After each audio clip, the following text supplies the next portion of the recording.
time. So good evening, everybody. Welcome to Cardiff Book Talk. I'm Dr. Rob Lloyd, and I'm a teacher of English literature here at Cardiff University. It's a real pleasure for me to introduce our first event of the 2022-23 programme.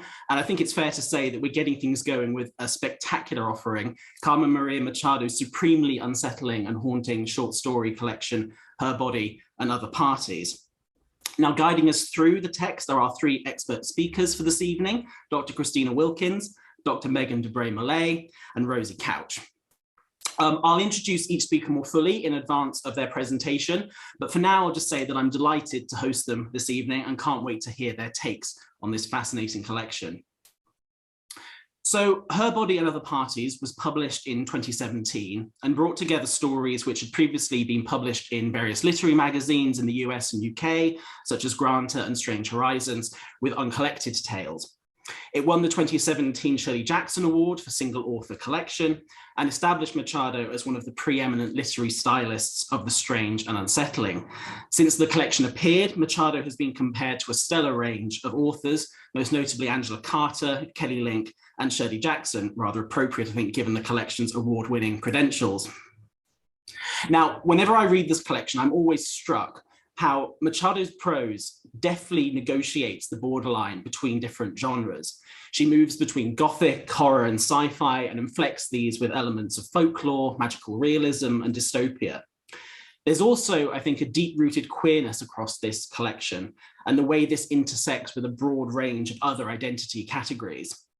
This queerness is also, I think, evident in Machado's disruptive playfulness with literary form and the nuanced but unapologetic investment in feminist politics and women's experience. And I know that at least a couple of our speakers tonight are going to be touching on these subjects. Indeed, in many ways, we might think of Her Body and Other Parties as a kind of vivisection of women's complex experiences of their surroundings. Machado's characters find themselves in dangerous and dispossessing situations and don't always make it out in one piece. In this collection, the body is placed under scrutiny, the fragmented body, the ethereal body, and the body under attack by oneself or indeed by others. In her review of the collection for the Los Angeles Times, Ellie Robbins wrote that these stories were what she called bodily fiction, written for and within a culture that's rediscovering the body through today's feminism with its new frankness about women's bodies and through the broader cultural shift toward valuing the experience of the body in the moment. So to kind of wrap this little introductory section up, what we might say is that whilst these stories have a certain bleakness about them, I don't think anybody would deny that, I think they're also vital and profound portraits of femininity as it exists at the intersection of reality and fantasy, materiality and myth, and indeed between the word and the world. And I'm sure this will feature in the presentations that we're going to listen to this evening. So on that note, I just want to say a little bit about the format for the evening. Our three speakers will each give a presentation lasting around 15 to 20 minutes or so. And after that, there'll be an opportunity to ask them questions relating to the content of their talks or an aspect of the collection more generally that you find interesting.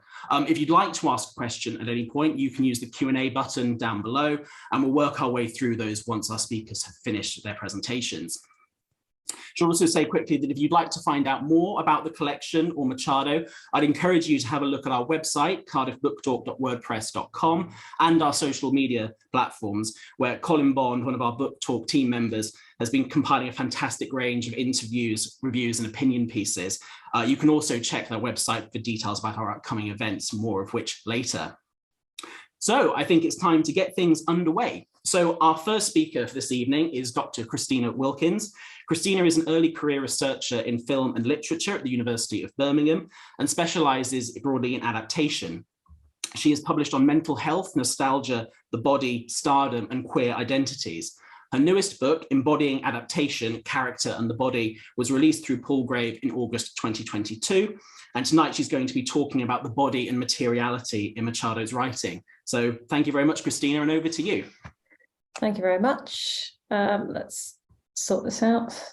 Right, so I think it was it worked well actually, you mentioning that review in the LA Times, because that ties very nicely into the theme of my talk this evening.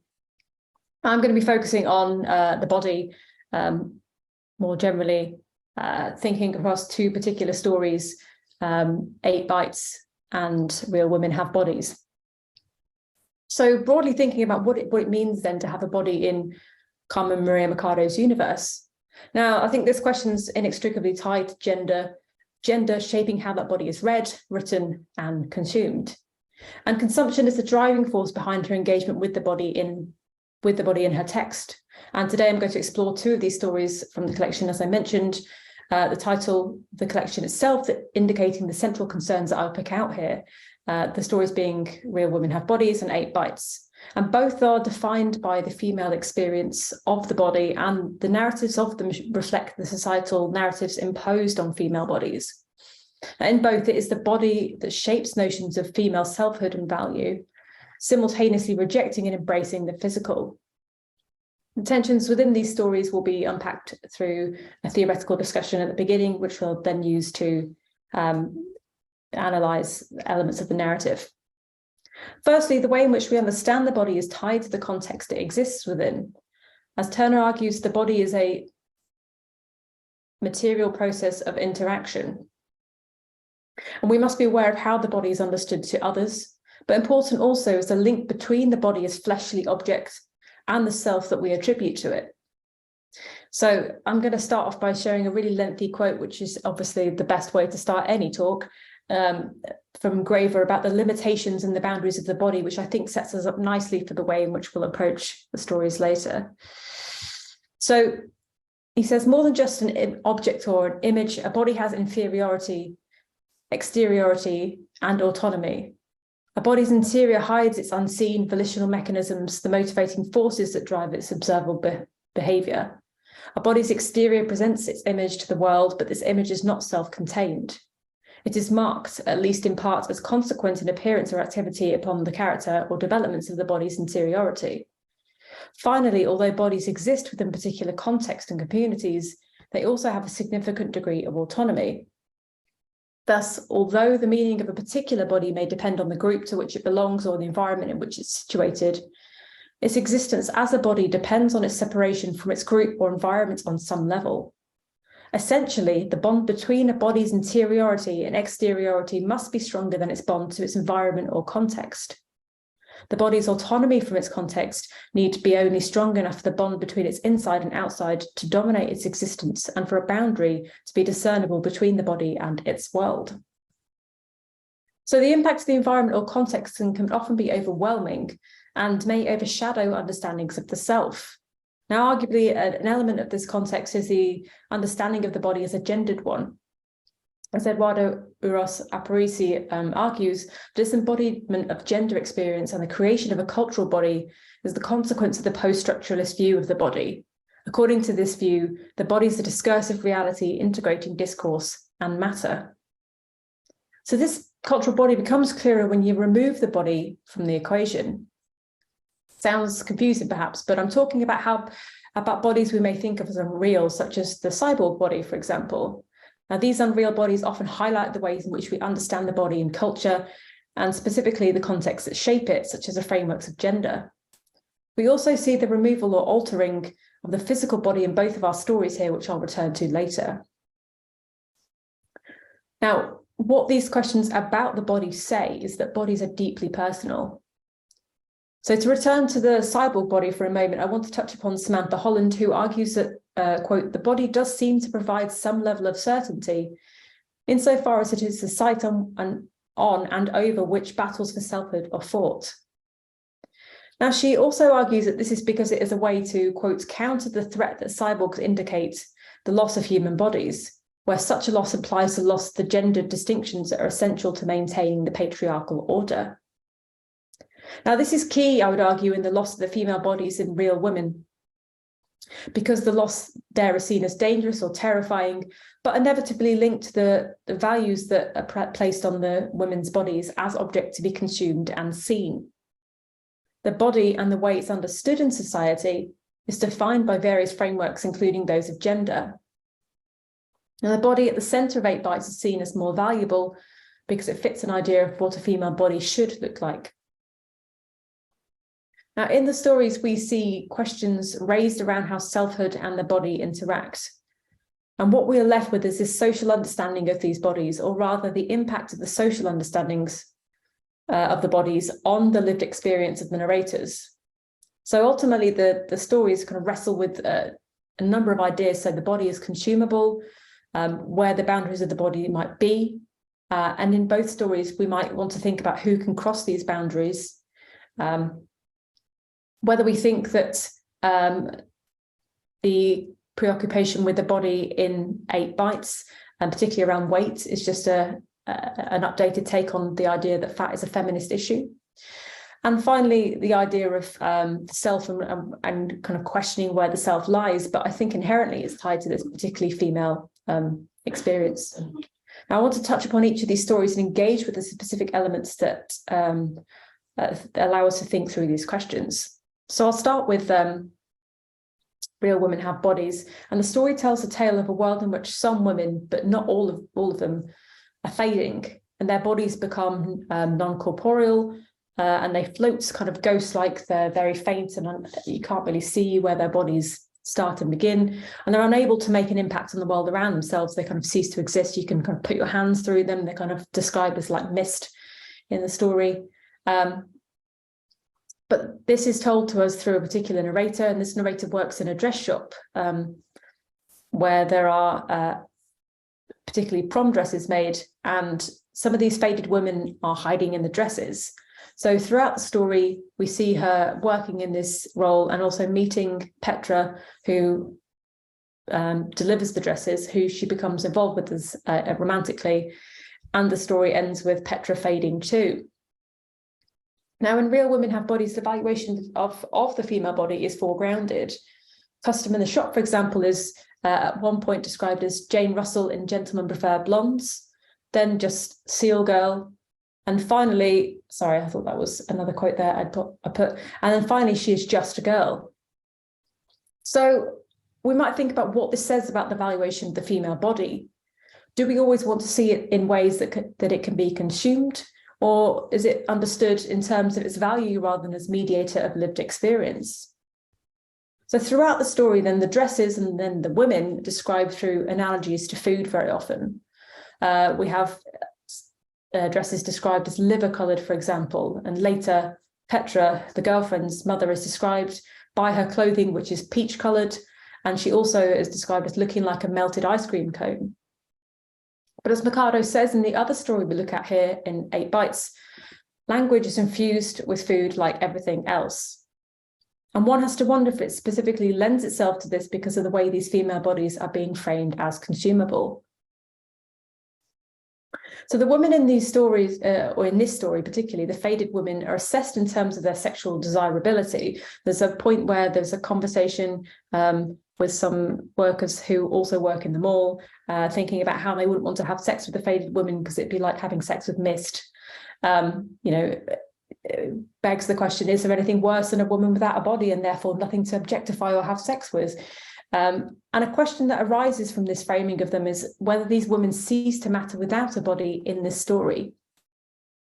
We are told that they, once faded, become like afterthoughts, and the narrator cannot tell if they are holding on for dear life or they are trapped. And without a body, these women are seemingly trapped in a liminal space. The narrator's girlfriend Petra begins to fade, which is seen as if she is dying, though not exactly dying. But once faded, however, these women can begin to protest. They are able to cause problems through their invisibility, their mist-like presence, and eerie after effect. Now, we could assume that this is age-related. This is something that occurred to me when I was going over it again. After all, Petra is 29 when she begins to fade, nearing an age where society begins to deem women as offering less value sexually. Now, there's an invisibility that cloaks women outside what's seen as their prime of their youth, constructed through how women are seen, their bodies foregrounded as their valuable asset. And so when that body begins to change, their value begins to fade. And perhaps we could argue that it's what's happening here. But these women, once they are without bodies, turn to physical objects to give them a tangible presence. So they inhabit these dresses, but some women are described as being in kind of windows or walls or taps or the various objects. Now, at the end of the story, the narrator goes to the dress shop where some of the faded women are residing in these dresses, and she tries to set them free by cutting the stitches. But the women stay there, staring at her blankly. And perhaps it is because the faded women do not want to be moved, as it would remove them from another kind of corporeality, one that sits outside of the societal structures that they were previously trapped in. And in their state as faded, they exist in a world where they no longer can be consumed. Instead, rather than being trapped or consumed by these other objects, we could see what they're doing as a kind of merging instead.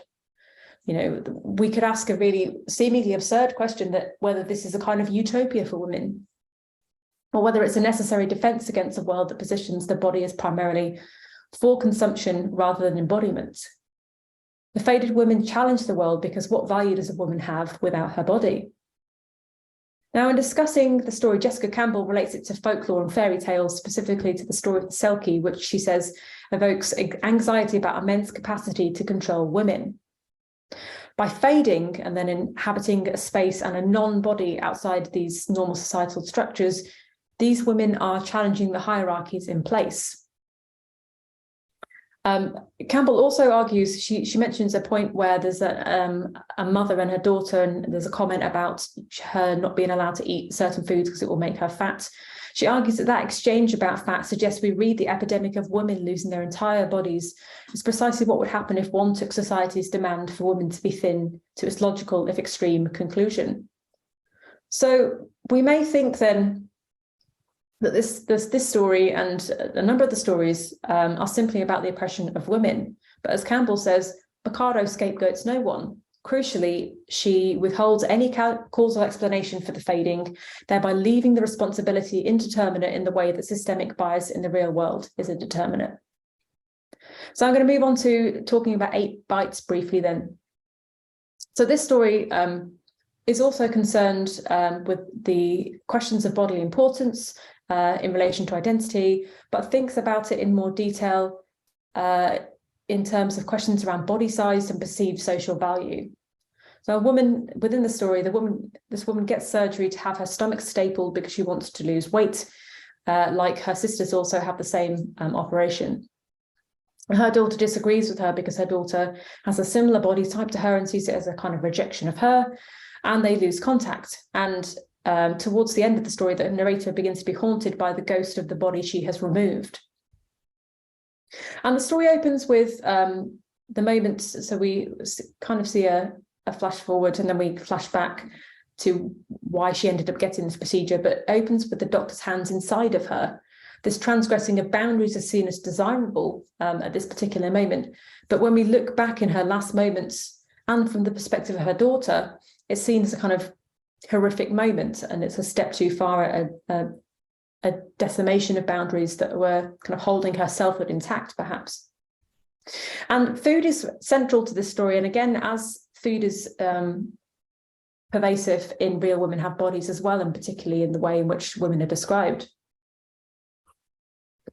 So within this story, though, food is at once kind of evokes a kind of safety. So the way she describes her mother's 8 bites that she takes as insulation for her stomach, and also worthy of desire.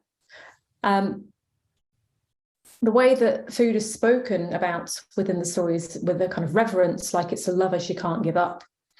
And she talks about self-control, and food is never blamed. So the blame is not with the food or not with what it does. But instead on herself for being unable to resist it. So she is the bad thing, not the food, in the way she's framing it. The body she inhabits, she sees as a kind of betrayal. So she talks about the fact that her mother doesn't have a body like hers, but her and her sisters do. And each of the 4 sisters undergo the surgery, and each one of them releases the spirit to the world, which they become, that kind of follow them around. But it's a kind of haunting in this narrator's case. And it's almost like, again, evoking this fairy tale quality, linking to, I would say, the kind of general ethos of Machado's collection. So the body is framed as separate and alien here and is not part of herself. The narrator never embraces her body wholly, and the spirit she releases after her surgery follows her around as she rejects it violently. At one point, she kind of beats up this spirit. She's kicking it and punching it and taking out her anger.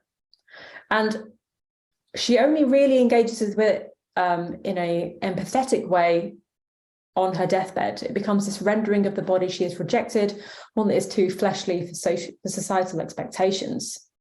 So when she describes how her body changed after having a daughter, it reflects this way in which she sees her body as othered. She mentions that it's like a hotel room that has been trashed. Simultaneously, we get the sense that the daughter has made the narrator's body into something unfamiliar. So she's become a mother, which is unfamiliar to her, makes her unfamiliar to herself.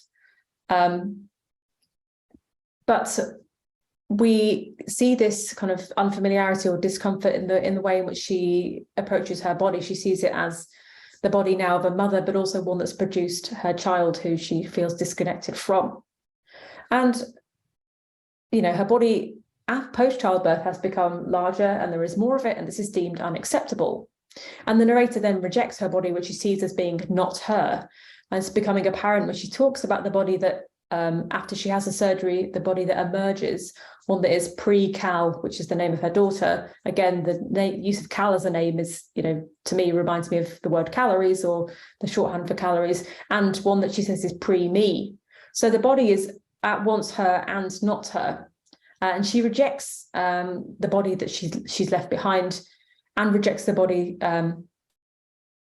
in the point of going as far as having the surgery and seeing it as alien, but also sees it as inescapably her through this phrasing.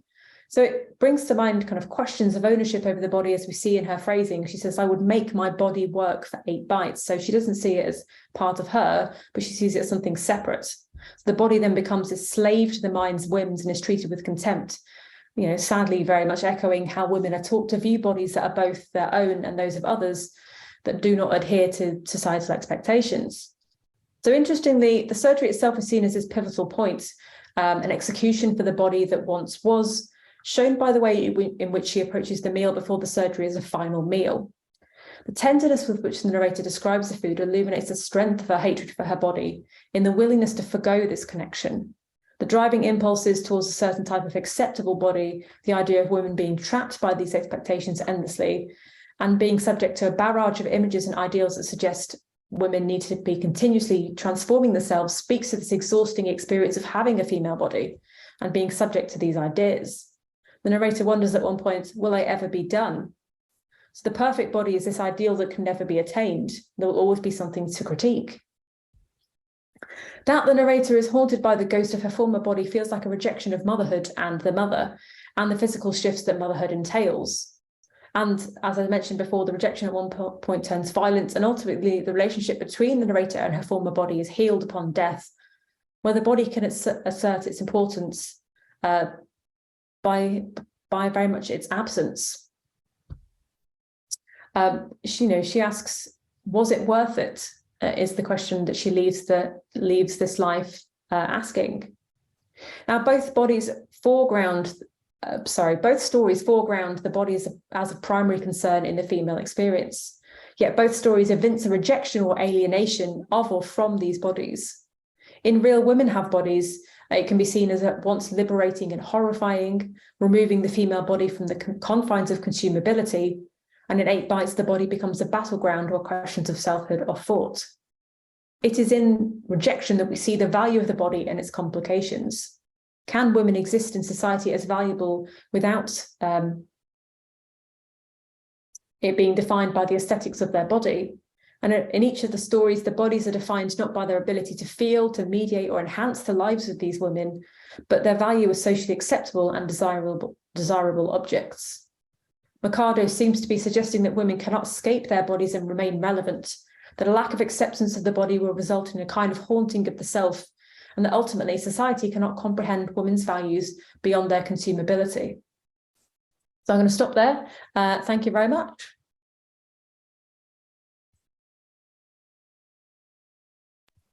Thank you so much, Christina. I've got kind of wrist ache from jotting down all the things you were saying there. It was absolutely fascinating. Thank you so much. Right, so let's move on to our second speaker then, who is Dr. Megen de Bruin-Molé. Megen is a Cardiff alumna, actually, having completed her PhD here in 2017. She is now a lecturer in digital media practice at the University of Southampton and specialises in monstrous historical fiction, adaptation, and contemporary remix culture. Her book, Gothic Remixed, which was published by Bloomsbury in 2020, examines popular remix culture through The Lens of Monster Studies, and her co-edited collection Embodying Contagion, which was released by the University of Wales Press in 2021, explores how fantasies of outbreak narratives have infiltrated the way people view the real world. You can read more about Megen's work on her blog, frankenfiction.com, and I very much recommend that you do so. Tonight, Megen will be telling us about Gothic forms and fragments in Her Body and Other Parties, with a specific focus on the story's inventory and especially heinous, I believe. So thank you very much, Megen, and over to you.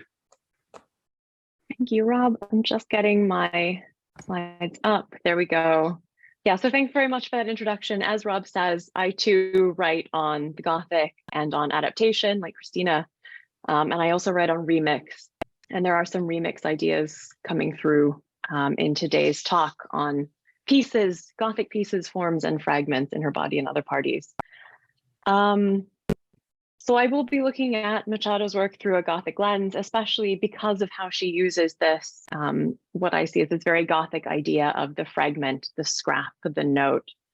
So Jen Baker, in the introduction to a special issue on the Gothic short story, writes that, quote, compressed and fragmented cultural forms have long comprised the fabric of Gothic stories, told and retold, adapted, transformed, appropriated, and reappropriated across different media.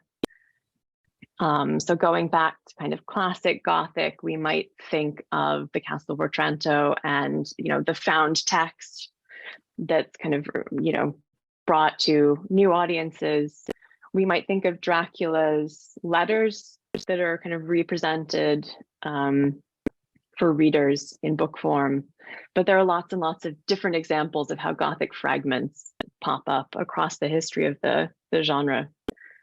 And so too for Machado, from the cover of Her Body and Other Parties inward. So I have the British cover, which has this sort of image of a woman's back cut into different pieces. And I saw that Christina had a hard copy of the original cover, the American cover, which to me both looks like a corset, but is actually a woman's neck. So you can see that it's kind of a neck or a face peering upwards with this green ribbon, which is this image that's drawn from the short story, The Husband Stitch. These covers for me also really draw on this trope of headless women in media or in Hollywood. For those of you who remember the Headless Women of Hollywood project on Tumblr, or this trend of the way women are represented in media, again, drawing from Christina's talk, as bodies, or as body parts even, not as whole bodies, but as kind of fragments of bodies, faceless bodies, objectified bodies. So I'm not going to talk about bodies today, though. Today I'm talking about fragments, and I'm talking specifically about two stories that explore what happens when you string fragments together. And I'll be looking specifically at Inventory, which is on page 33 of this edition of the book, if you have it, and especially Heinous on page 65. And I'm going to try and keep it short because I would really like to hear everyone's questions at the end of the session as well. So if we start with Inventory, Inventory is the shorter and the simpler of these two kind of fragmentary narratives. Simpler, at least in the sense of form of how it's put together. Inventory was first published in Strange Horizons in 2013 before it was republished in Her Body and Other Parties. And it tells the story of a person's body count, so to speak, right? So the title of the story is Inventory, but it tells basically a list of the number of people. A body count is the number of people a person is left with. So Inventory is a list of all of the different people the narrator has been intimate with over the course of their story. But it's also, at the same time, as it progresses, it becomes the story of the end of the world. So it starts as a list form, essentially. So as you can see in the excerpt on the right, it starts with one girl We lay down next to each other on the musty rug in her basement. We told them we were watching Jurassic Park. And it ends again with one woman, much older than me. We waited for the 3 days to pass. She meditated on a sand dune. When I checked her eyes, I noticed they were green as sea glass. Her hair grayed at the temples, and the way she laughed tripped pleasure down the stairs of my heart. So this is written before the COVID-19 pandemic, but it is a pandemic narrative. And in addition to being a fragmentary story, it's also ironically a story about intimacy. So it's about the way kind of mundane moments, when stitched together in sequence, can become something much more intimate and much more significant. Now, in terms of form, inventory, and especially heinous as well, are quite different from the other stories in the collection, right? So both adopt this list format, as the title of inventory also implies. Both stories are also very poetic, I find. And as some later examples in this talk will illustrate, you could put these stories into a poetry collection, and they could be there just as comfortably as they are in this short story collection or collection of novellas, as especially heinous is often termed. So if we're considering these stories as poetry, for me, inventory is evocative of other kinds of list works, for instance, like this poem by the Dutch poet Kaskepers. So this is an excerpt from a work which is, as the title at the bottom indicates, essentially a list of, quote, things you only need to remember briefly, or dingen die je maar kort hoeft te onthouden in Dutch. So for instance, an ironmonger's phone number, a healed wound, room 31, a taxi driver's face, how many minutes you arrived late, shoes you no longer wear, passersby on a zebra crossing. But like Machado's lists, like her lists of, or her narrator's lists of these characters in inventory, although they're ostensibly things you only need to remember briefly, for some reason, they're things that stick with you, that haunt you even.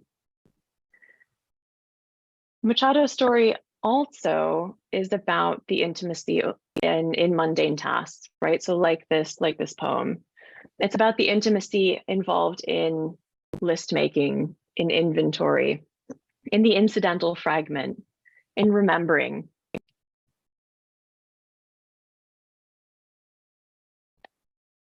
And for Machado, this is also a tactic that is evoked as a way of avoiding a kind of sentimentality that she sees as undesirable. So in this interview with the Paris Review, she writes, "I don't want to be sentimental in my work. I'm trying to cut that emotion with form, experimentation, or with bluntness." So in these interviews, she's very conscious of working as a woman writer, working as a queer woman, and working as a woman of color, and the ways in which sentimentality works against writers in these contexts.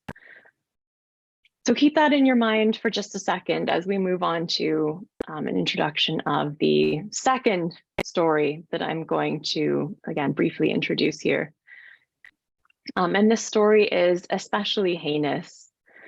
And that title actually, so it's a slightly longer title. So it's Especially Heinous, 272 Views of Law and Order Special Victims Unit. And the title Especially Heinous also comes from the logline of Law and Order, which we'll talk about in just a second. Again, this short story comes from an earlier publication. It too was published in 2013, in this case in The American Reader. It's by far the longest story in the collection. And it's the only one with its own Wikipedia page. So an interesting factoid for anyone teaching Gothic studies students or teaching Machado's work. It's the only story from this collection that has its own Wikipedia page, by far the longest, so it takes up a substantial central section in the book. Ironically, it also contains the shortest story fragments. So in many cases, these are more flash fictions than short fictions. How especially heinous works is it consists of a series of titles, of episode titles. So I'll show you some examples of these in just a minute. But Carmen Maria Machado takes episode titles from the first 7 seasons of Law and Order Special Victims Unit and invents summaries for each of these. And these grow increasingly weird and strange and diverge in interesting ways from the actual plot lines of the television series. For those of you who are not so familiar with television writing terminology, a logline, as you can see here, is defined as a short summary of a film or a TV series or particular episodes that appear in promotional materials. So if you watch Netflix and you see the little episode description next to the episode, that's a logline. Series also have loglines. So for instance, here we can see the logline for Stranger Things. When a young boy disappears, his mother, the police chief, and his friends must confront terrifying forces in order to get him back. For The Sopranos, the capo of a New Jersey syndicate goes to a psychiatrist to discuss the changing nature of his business. And for Law and Order Special Victims Unit, in the criminal justice system, sexually based offenses are considered especially heinous. And this then is where the title of Machado's short story comes from. In New York City, the dedicated detectives who investigate these vicious felonies are members of an elite squad known as the Special Victims Unit. These are their stories.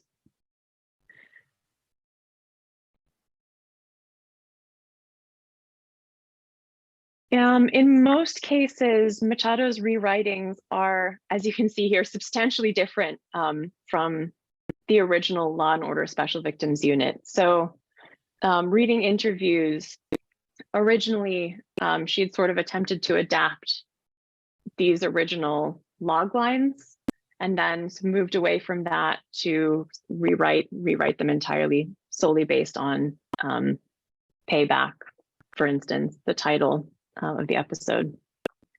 So on the left, we have the original episode logline for Payback, the first episode of Law and Order Special Victims Unit, which involves, as you can see, the grisly murder and dismemberment of a New York cabbie. And on the right, again, Stabler and Benson investigate the murder and castration of a New York City cab driver. Machado complicates already in this first excerpt, though, the original plot line. So in the end, we see that Stabler discovers that the stolen identity of the man in question was also stolen, and he and Benson have to start the investigation all over again. That night, as he unsuccessfully tries to sleep, Stabler hears a strange noise, a deep drumming. It seems like it's coming from his basement, and when he investigates the basement, it sounds like it's coming from outside.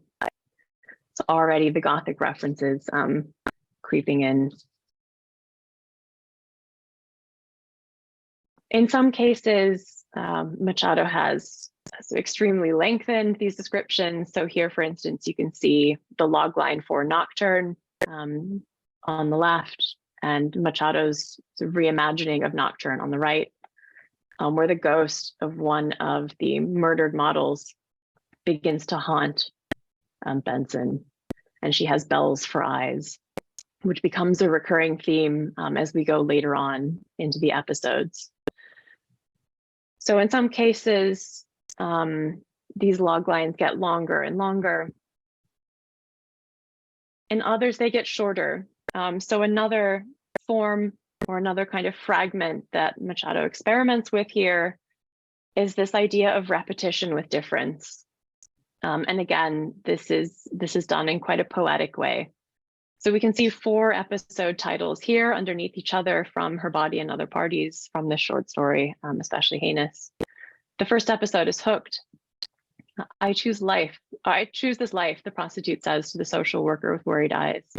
I do. Please put your energy into helping girls who aren't here by choice. She is so right. She's murdered anyway. In the second, Ghost, a prostitute is murdered. She is too tired to become a spirit. In the third, Rage, a prostitute is murdered. She is too angry to become a spirit. And finally, in Pure, a prostitute is murdered. She's too sad to become a spirit. As you can kind of get the sense from these excerpts, each is not really a story per se, but a summary of an episode. But each also opens up into its own story or its own reinterpretation of the Law and Order Special Victims Unit universe and of our world as well. For me, the interesting thing about both Inventory and especially Heinous is this significance of repetition. So the way that the mundane and the repetitive and the everyday is imbued with significance and intimacy through being sort of chained together in sequence in this type of story. And I don't know about you, I'm looking forward to hearing kind of people's thoughts in the Q&A, but I always find this quite an exhausting story to read through, not because it's boring, not because it's the longest story, but just because there are so many stories contained in this kind of ostensibly one novella. So every episode description opens up its own window, its own story. Before I wrap up this introduction into these 2 stories and discussion around this idea of fragments, I want to propose one thing, and this is something that we can discuss as well in the Q&A in the discussion after. But I'd like to suggest that here Machado is working in this tradition that falls somewhere between different modes of rewriting history, of rewriting stories. And we could term those sort of 2 poles as, on the one hand, revisionist myth-making, and on the other hand, uncreative writing. So before I get there though, this one more sort of weird and strange excerpt from season 4. So in addition to Stabler and Benson, at one point in this kind of nice Gothic touch, we also get 2 doppelgangers for these characters, Abler and Henson. So in the season 4 episode Chameleon, Abler and Henson, who are introduced without sort of any other preface, they just appear at the start of this season. Abler and Henson respond to a report of a rape in Central Park. They examine the mutilated body. Cult, says Abler. Occultist, says Henson. A cult of occultists, they say in unison. Take the body away. And as we can kind of see through the progression of the first few episodes in this season, these doppelgangers perform Stabler and Benson's jobs actually better than Stabler and Benson do. So in the episode Vulnerable, we see for 3 days in a row, there is not a single victim in the entire precinct. No rapes, no murders, no rape murders, no kidnappings, no child pornography made, bought, or sold, no molestations, no sexual assaults or sexual harassments. Not even an unwanted dirty phone call. Then, in the gloaming of a Wednesday, a man wolf whistles at a woman on her way to an AA meeting. The whole city releases its held breath and everything returns to normal. And then Benson and Stabler come back into the narrative. But moving back to this idea that Inventory and especially Heinous are operating in between these kind of 2 poles of revisionist writing. On the one hand, we have this idea of revisionist myth-making. So here I'm referring to what Alicia Oestreicher writes about in her 1982 essay, Thieves of Language. So this idea that we must, quote, look at or into, but not up at sacred things. So by rewriting, we have to unlearn submission to the language and literature that until quite recently has been about women rather than by women, and about women's bodies and the fragments of women's bodies. And here on the right, as an example of the type of poetry, again, that Oestreicher is talking about, we have an excerpt from Anne Sexton's Snow White and the Seven Dwarfs, which reimagines the Snow White story. So once again, once there was a lovely virgin called Snow White. Say she was 13. Her stepmother, a beauty in her own right, though eaten, of course, by age, would hear of no beauty surpassing her own. Beauty is a simple passion, but oh, my friends, in the end, you will dance the fire dance in iron shoes. So on the one hand, we have this idea of sort of revisionist myth-making, of repeating to unlearn, of repeating to write against, and a particular way of editing stories to achieve that end. At the other end of this sort of revisionist spectrum, I'd like to introduce another example or another possibility, and this is uncreative writing. And as an example of uncreative writing, here I have an excerpt from Kenneth Goldsmith's, again, poetry collection, 7 American Deaths and Disasters. And here we have an excerpt from the section on the death of Michael Jackson. Now, Kenneth Goldsmith and Anne Sexton and this whole tradition of sort of modes of rewriting, revisionist myth-making, has a problematic history and context because of the way it's often used as a tool for whiteness. So either a tool for kind of white feminism, or in Kenneth Goldsmith's case, this issue during a performance of his poem, The Body of Michael Brown, where he read out excerpts from the autopsy report of a young murdered Black boy. But for me, it's interesting to juxtapose this with Machado's writing in a very different context, and to look how she quite differently takes literal words from elsewhere, right? So rather than creative writing, uncreative writing, remixed writing, and repurposes them to her own ends. And I think unlike Goldsmith, Machado actually achieves what he describes here in the blurb for his book. So he writes, while we've become accustomed to watching endless reruns of these tragic spectacles, often to the point of cliche, once they're rendered in text, they become unfamiliar, and revealing new dimensions emerge. Impartial reportage is revealed to be laced with subjectivity, bias, mystery, second-guessing, and in many cases, white-knuckled fear. Part nostalgia, part myth, these words render pivotal moments in American history through the communal lens of media.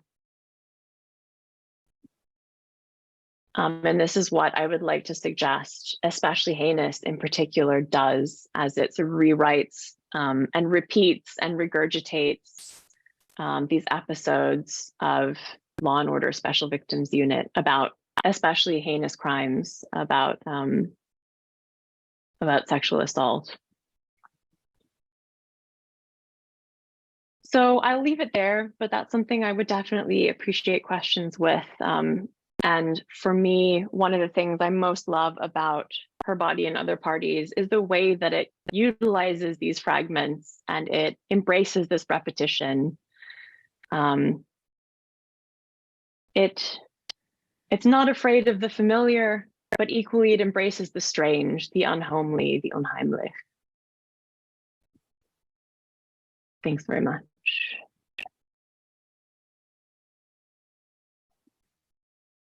Thank you so much, Megan. Again, another fantastic talk and really kind of eye-opening ways of thinking about those two stories, and especially Heinous. Especially Heinous. Yeah, really, really great. Thank you so much. Okay, So moving on then to our final speaker. Oh, just to say as well, if you're beginning to kind of formulate some questions for the Q&A, that would be great. You've got got another 20 minutes or so before we'll get there. So our final speaker for tonight then is Rosie Couch. Based at Cardiff University and co-supervised by Exeter University, Rosie very recently submitted her PhD and is currently awaiting her viva. We wish her the very best of luck for that. Rosie's thesis, entitled Pragmatically Bad Women, Looking at the Contemporary Femme Fatale, traces the re-emergence of the femme fatale figure in 21st century women's writing, film, and television, alongside concurrent feminist discourses with a particular focus on the Me Too movement. When she's not working as a trainee paralegal, Rosie enjoys writing poetry and film reviews, which are also excellent, and I very much recommend you check those out as well.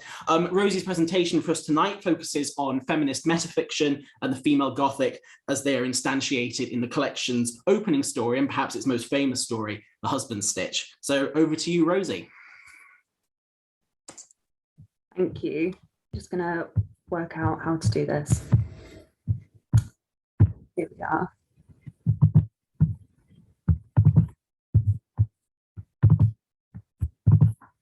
Okay. So this paper will situate The Husband's Stitch as an example of the contemporary female Gothic and a work of feminist metafiction.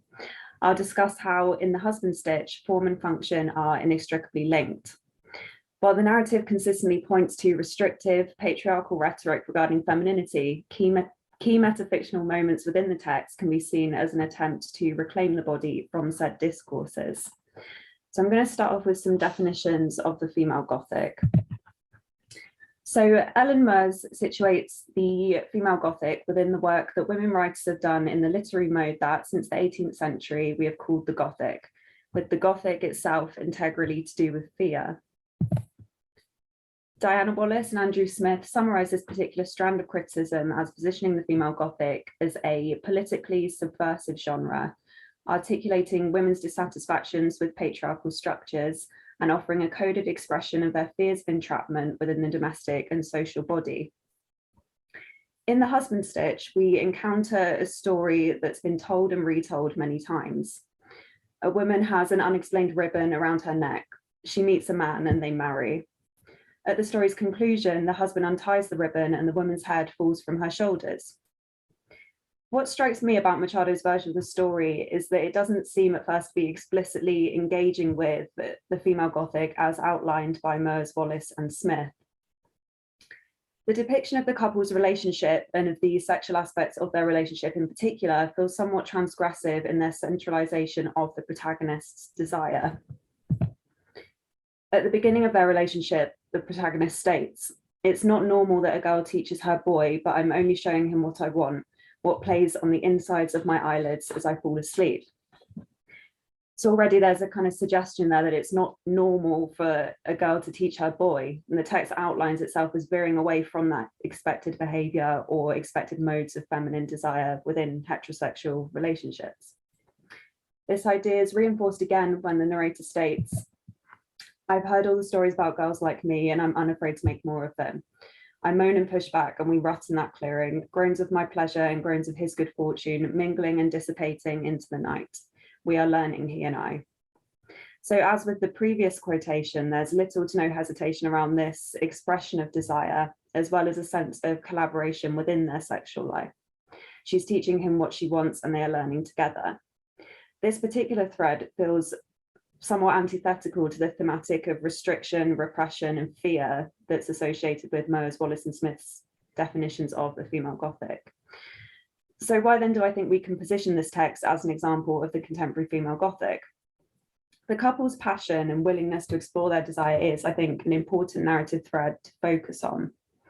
If the narrator is free to explore her desire to do, she is not free from other modes of entrapment. And this particular dynamic becomes most apparent, I think, in her husband's interest in the ribbon around her neck. So the narrator describes kissing her partner. "On the deck, I kiss him. He kisses me back gently at first, but then harder, and even pushes open my mouth a little with his tongue, which surprises me and I think perhaps him as well. I've imagined a lot of things in the dark in my bed beneath the weight of that old quilt, but never this, and I moan. When he pulls away, he seems startled. His eyes dart around a moment before settling on my throat. "What's that?" he asks. "Oh, this," I touch the ribbon at the back of my neck. "It's just my ribbon. You shouldn't touch it," I say. "You can't touch it." "There are 2 rules," the narrator states. "He cannot finish inside of me and he cannot touch my green ribbon." So in both quotations, the ribbon is closely associated with sex. In the first, the narrator's partner is startled by her moan, with his eyes settling onto her throat immediately after. In the second, there are only 2 rules, one regarding sexual intercourse and the other about the ribbon.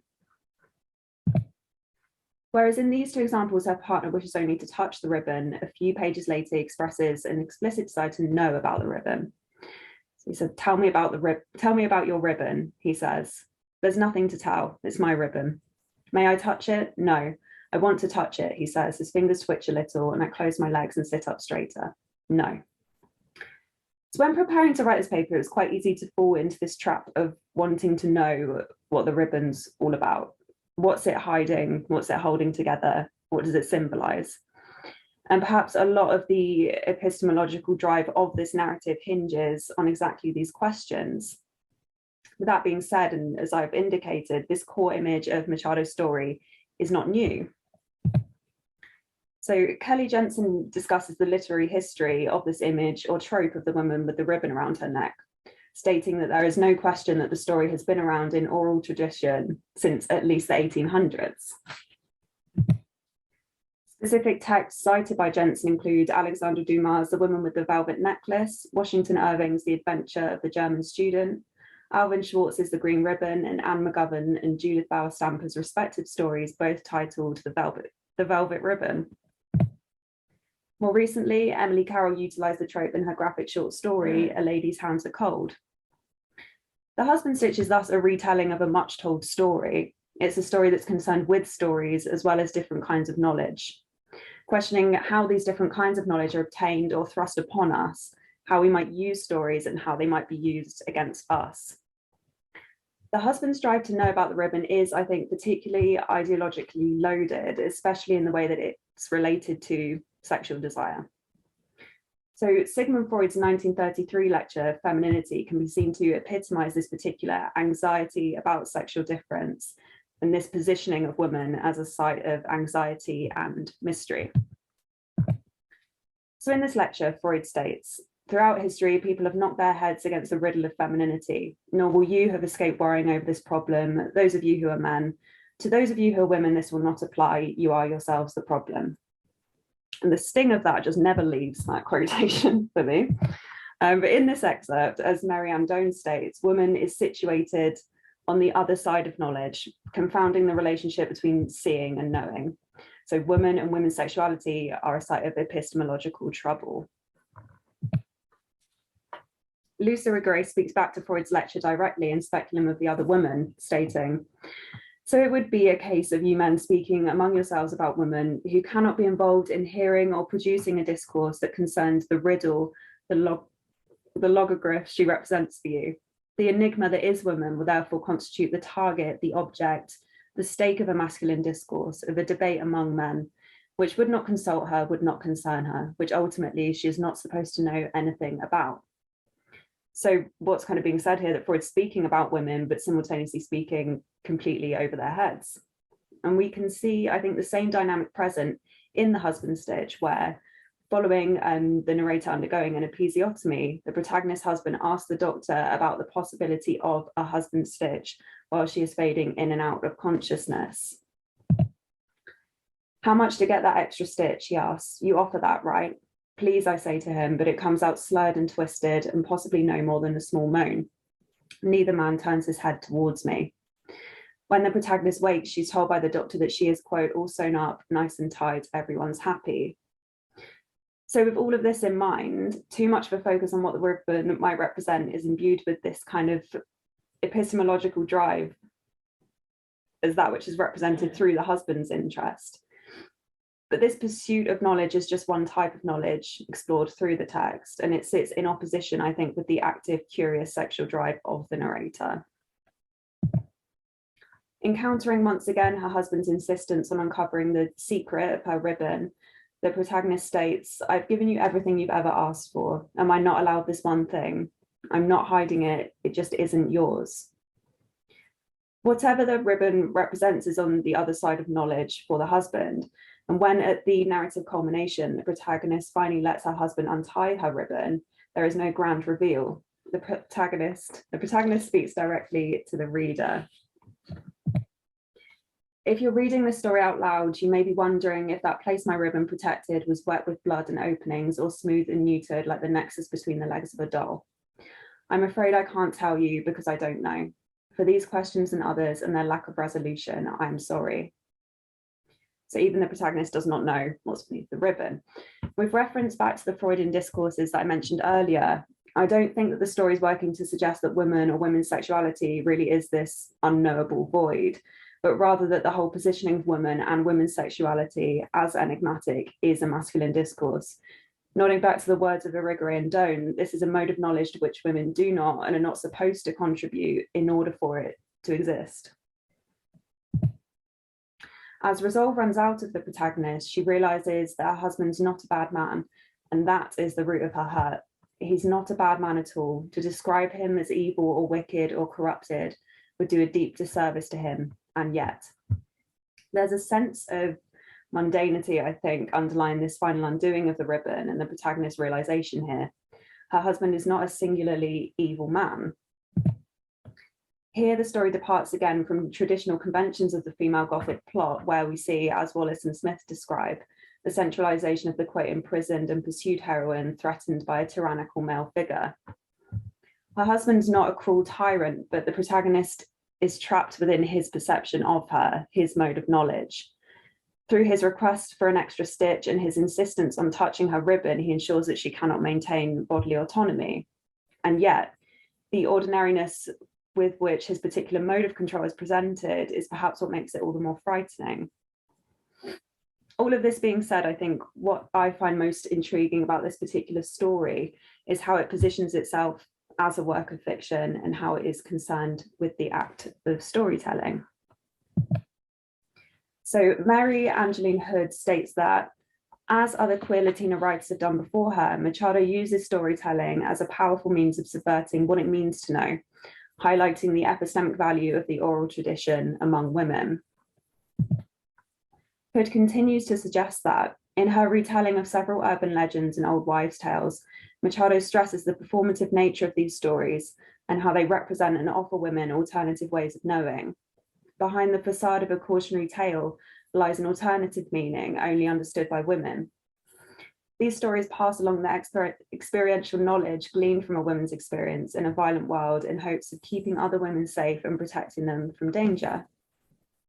I think it's important to note here as well, just to nod to it, that this collection was published in 2017 amidst the kind of contemporary context of the Me Too movement and this connected thematics of whisper networks and also speaking up, so kind of orality. So yeah, and the husband stitch is, as Hood indicates, it's overflowing with stories. The text constantly breaks away from its core narrative. So there's the woman, for example, who left her sick mother in a hotel room and never saw her again. The woman who played hide and seek on her wedding day, hid too well and died trapped inside a trunk. The woman who cuts out her own liver to feed her violent husband. The orphan girl raised by wolves, wild and feral.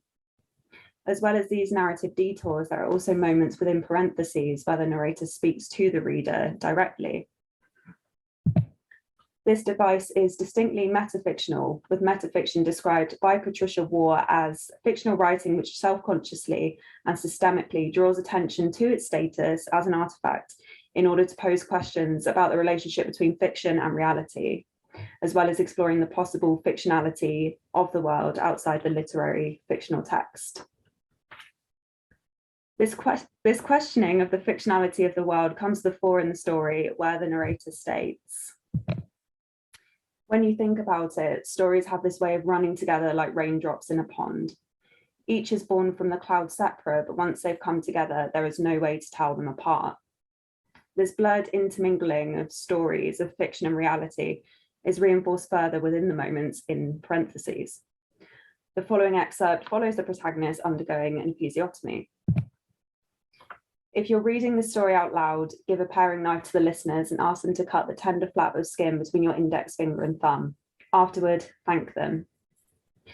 Another example of this technique comes earlier, when the protagonist and her soon-to-be husband have sex in a clearing out of sight from her parents' home.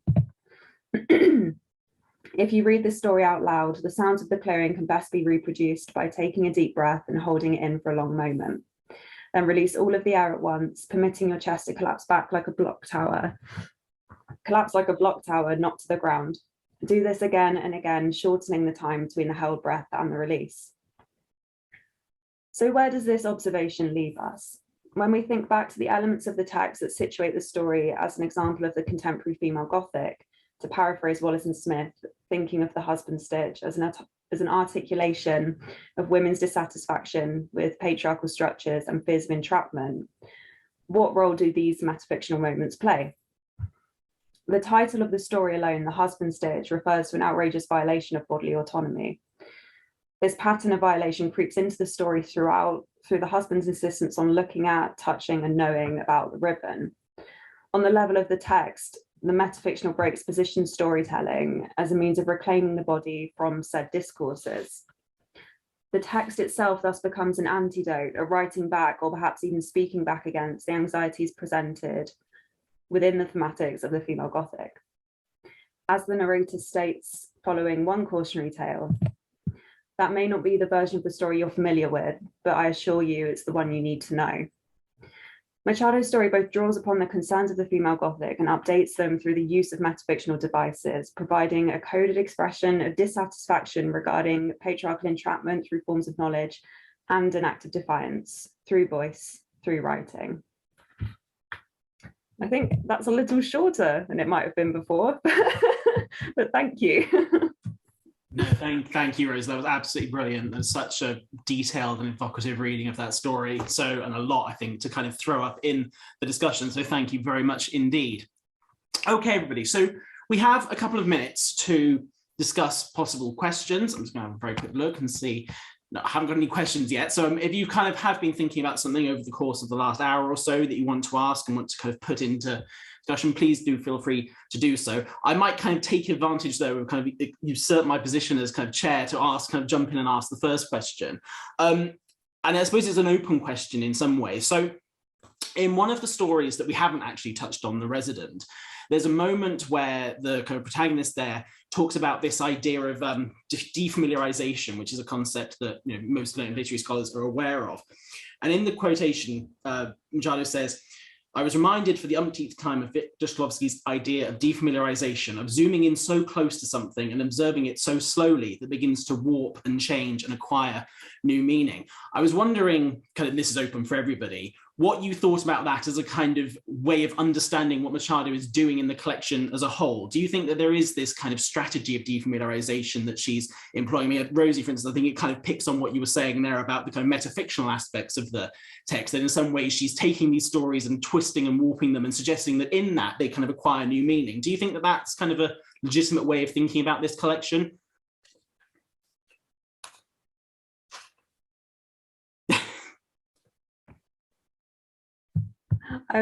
Yes, short answer. But yeah, no, definitely. I think there's definitely something in, I guess it's less a kind of zooming in, but almost just like using these devices to thinking about the husband stitch, this idea of the ribbon, which I actually didn't know about when I read it for the first time. It was only kind of reading around it that I was like, oh, this is a story that's existed for a long time.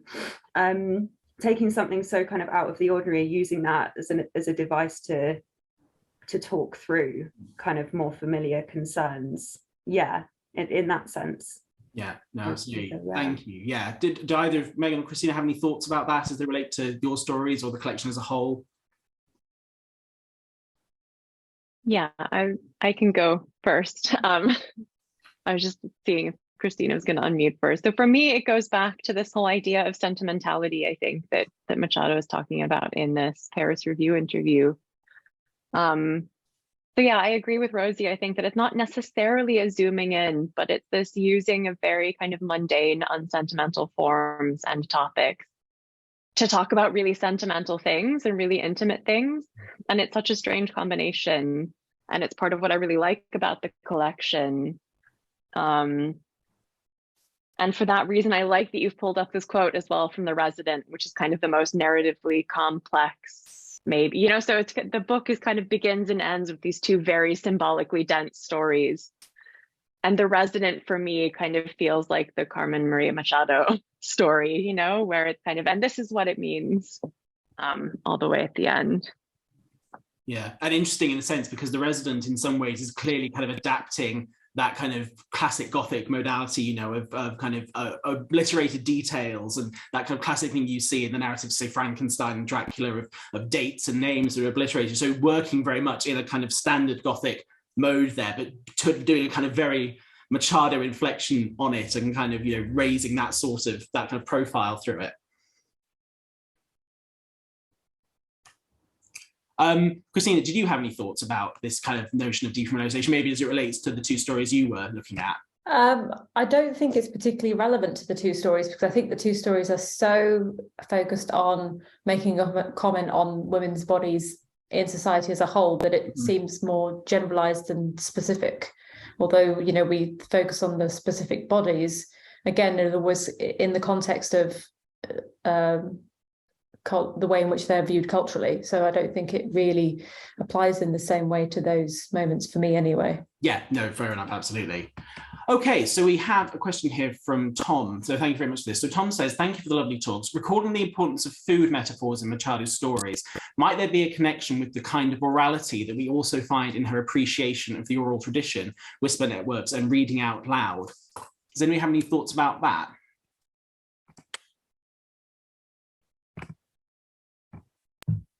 I think definitely not reading too much into it. I think that's really interesting. My immediate thought is just the way that, I guess, like, it all comes back to like the body, doesn't it? Kind of in the way that, like, yeah, consumption, the body is something that consumes but is also consumed, and how that links to kind of the whole whisper networks. You use your, you know, you use your body to speak, and yeah, so it all comes back to the body for me.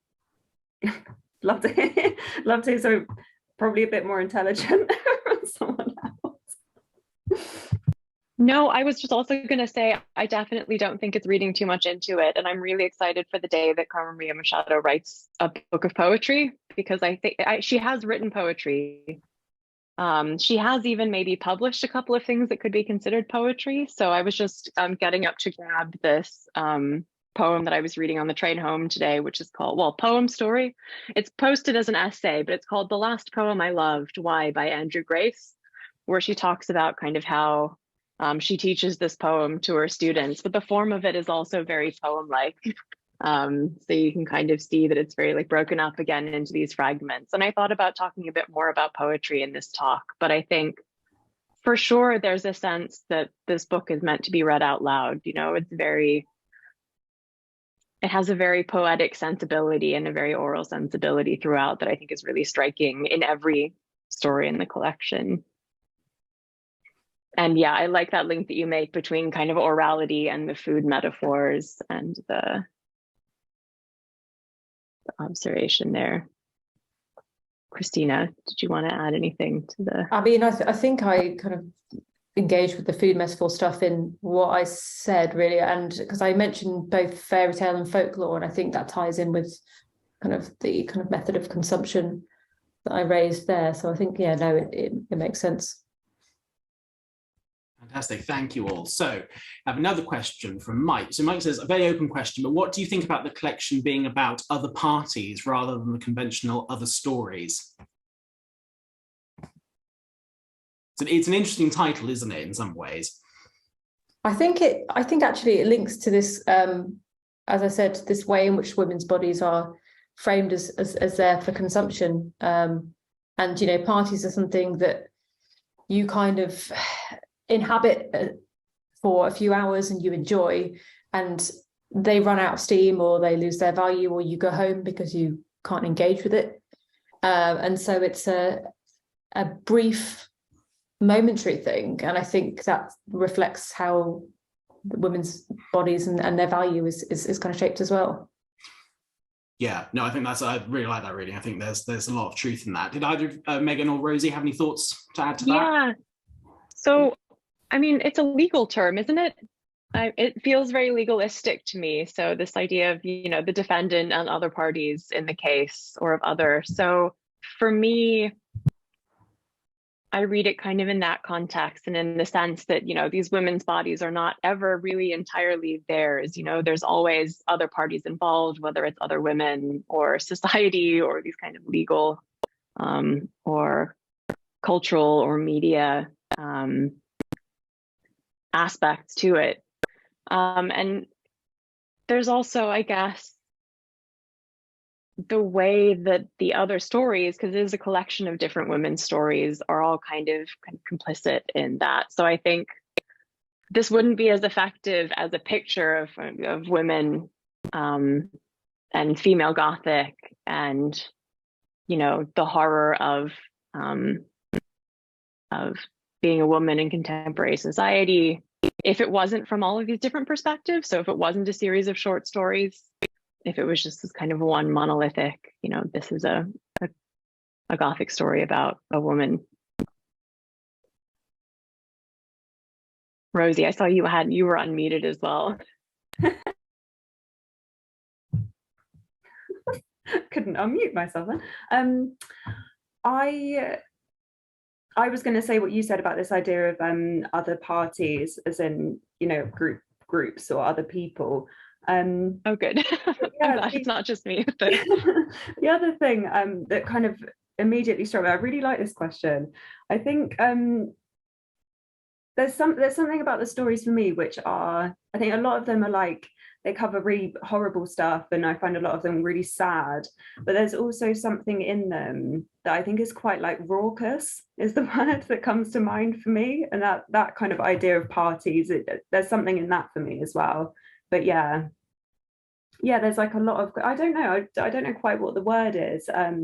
It might be, there's a lot of sex through the stories, and there's a lot of kind of moments of like joy and the intimacy as well, as you were discussing, that I think there's something in that as well. But yeah, I think the right answer to that is, if there weren't multiple answers to that question, it wouldn't be a Machado story, because it's really that kind of layering of in-jokes and references.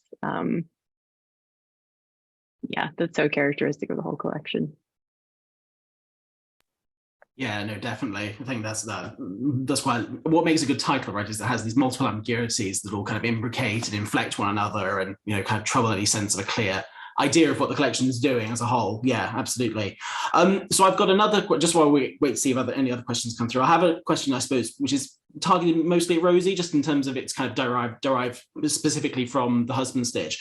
So you were talking about how there's a moment towards the end of the text where says, that may not be the version of the story you're familiar with, but I assure you it's the story of the version of the story you need to know. So this idea that kind of stories are this way of kind of transmitting knowledge through people, and they kind of should be aware of them. One of the things I really like about this story is that earlier on, you have an opening quotation which says, everyone knows these stories, that as everyone tells them, even if they don't know them, but no one ever believes them. So there's this kind of disconnect, isn't there, between the prevalence of these stories, how kind of culturally saturated these stories are, and yet there's also this kind of reluctance to buy into them, to say that people do accept that they kind of transmit knowledge. So do you think Machado is kind of framing her story kind of around that and saying, it's the story, this version of the story is the story you need to know, but that doesn't mean that anyone will necessarily believe it? Is there something that's kind of worth teasing out a bit more in that idea? Yeah, I think definitely. And as you were talking then, something that came to mind was another moment in the story where she tells one of these like cautionary tales, and then she said, I don't need to tell you what the moral is or what the message is here. I think you already know. And I don't know. And I think that's obviously the point. It's so yeah. It's not, I think what's important is it's all these different kind of types of knowledge and all these different stories. And I think the point is that it's not, nothing is closed off to a single meaning. So I think maybe it comes into that as well. Yeah, no, I think that's absolutely right. And it's you know, it's funny because did you say the husband stitch fundamentally is a story about, you know, the sheer number of asides where she'll say something like, there's a story about this, and it will kind of go off, and then she'll say, kind of make a direct address to the reader. So it is a kind of deeply metafictional story. And at the same time, as you say, it has these moments of reserve where it doesn't quite disclose what it is that she's trying to say. And there's this invoking this idea of community that you'll know. And I think what you were saying about how, you know, kind of it's pitched very much at kind of maybe female readers and kind of women who will buy into perhaps this in a way that kind of is more intuitive maybe, but is it's an interesting strategy I think that she employs there. I had a kind of related question I suppose for Christina as well, because one of the very final line of 8 Bites is when she's as you say, she's come to terms with this spirit that's haunting her. And the final thing she says is, I'm sorry, I will repeat, I didn't know. So again, you get this reference to not knowing and kind of not reconciling. What would you say how does that kind of relate back to this kind of question of coming to terms with the process under which her body has kind of gone throughout the story? That's a really difficult question. I think, I mean, it's one that when I've read it before, I've never been able to pin the meaning down there. I guess it's supposed to be read as, you know, I didn't know that I should have treated you with more kindness. I didn't know that my body would matter this much or would, you know, continue to be there for me. But it is to me about, I guess, the relationship between the narrator's self and her body and the kind of importance of that. But it's hard to say specifically what she didn't know. I don't think we can define it. I think it's a deeply personal thing. Yeah, and I really liked in your talk how you were talking about the kind of the way that the mind becomes kind of subordinate, or the body becomes subordinated to the mind. Because in a way, it's a form of self-address, right? She's kind of addressing something that is simultaneously her and not her. Yeah, and it's this kind of this really, you know, kind of this deeply kind of reflective moment where you say it's kind of intensely private, but it's also this sense of othering that's kind of going on through the address. Yeah, no, it's just, I love the way that her story ends, and they're not kind of, they resist this kind of resolution, this sense of tying everything up neatly in a bow. And I think she's kind of an expert kind of at that sort of studied ambiguity. Okay, so we have another question, another one from Mike actually. So I loved your takes on what other parties means. Building on Rosie's point about raucousness, is there a sense that the collection engaging with frivolous subjects like law and order, fairy tales, or just having lots of sex, and reveling in the fun of these subjects whilst also transforming them to something of literary value? So does anybody have any thoughts about that kind of Machado working perhaps in, well, whether we want to say kind of lowbrow, more kind of middlebrow forms of kind of culture and media? Is that something in this idea of her sense of reformulating and transforming them into something specifically literary?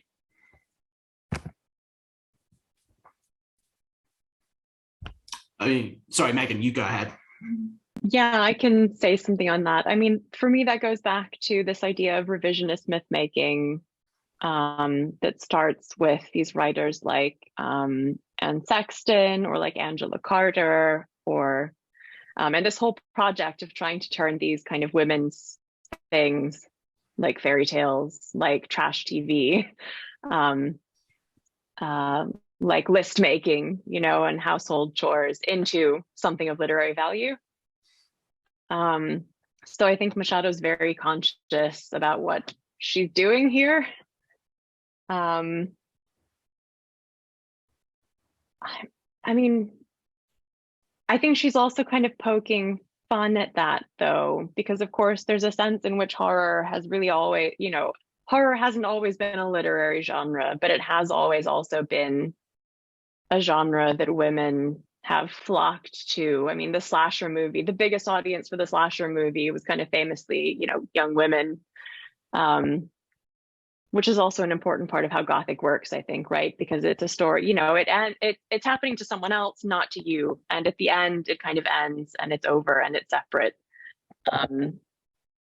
So there's something that you can do working in that genre that I think makes it really useful in terms of like trying to transform the story into literary value, but I think also really just resist this idea of literary value and of kind of women's fiction and revision. Yeah, definitely. I mean, that's kind of part of the ongoing discourse around kind of horror and elevated horror as well, isn't it? That's kind of that's a certain conception of it which seems to permit particularly male filmmakers into this kind of sense, and as you say, a genre that has historically not been a masculine or male-dominated genre, and the kind of reformulations that that's undergoing, kind of ongoingly. Yeah, no, definitely. I think that's absolutely right. Rosie or Christina, do you have any thoughts about that you wanted to? Yeah, I was going to say, you mentioned the kind of the sex aspect there, but I would say particularly within Real Women Have Bodies, the sex there is a way of, to me anyway, of kind of moving outside those boundaries of the patriarchal kind of consuming of women's bodies, and also it's seen as a merging between these two women, Petra and the narrator. They see it as a form of connection rather than consumption. And there's a point where she's fading in there, and she says, "We've never fucked with such urgency as we do in these last weeks," and but she is fading more and feeling less. And so it's seen as not as in a sordid way or kind of for titillation, but instead to kind of make a commentary about the importance of the body in that moment of connection. So I think the raucousness really isn't there. It's more about the body as a kind of control over the body, and trying to think about autonomy in a way that subverts that patriarchal structure. Yes, yeah, no, I think I absolutely agree with you there. Yeah, definitely. Rosie, did you have anything to add? Yeah, no, that just when you were talking there, Christina, it made me think of a point that you made about the body being for consumption versus embodiment. And I think that could kind of map onto what you were saying. I really like that point. I've never thought of those two things as being kind of like these opposing things. I found that really really interesting. And I guess just going off of what Mike said as well, I think it's just really, you miss so much if you don't, by not critically engaging with these frivolous kind of subjects or types of media, I think. So yeah. Yeah. No, fantastic. Thank you very much. Well, we are about to hit 8:30, which I think is probably time on that basis to bring everything to a close. So I just want to kind of reiterate my thanks at the beginning of this to all three of you. Thank you so much for such kind of detailed and insightful readings of these texts. It just, again, further convinces me that this collection is just absolutely, incendiary in how good it is. And I could happily go back and read these stories forever. But yeah, thank you all very, very much indeed for that. So yeah, thank you all very much for attending as well. It's been great to be able to share these presentations with you and to discuss these texts. To round things off, I would just like to pass you back, I think, quickly to our kind of another of our Book Talk members, Susan, who will kind of say a little bit about what the programme for the rest of the academic year looks like. So thank you, Susan, over to you. Okay, no, thank you very much. And hello, everyone. It's been a delight to join you all for this first event of our new season, and it was such a thought-provoking event. Like Rob, I took loads of notes. It's been really inspiring. It's a shame we can't applaud you all in person, but to talk about the future events, there's one definite one planned. We have many in preparation. The next one is, in fact, in 3 weeks' time on December the 6th, and it's going to be our first in-person event here in Cardiff. We are hoping to live stream it if the technology permits, for those of you who can't attend in person. So I'm really hoping that we'll all meet again, either in person or virtually. But thank you so much. It's been so, for all your really perceptive talks and comments. And thank you to the book team for helping make it possible, and especially to Rob for being such an amazing host.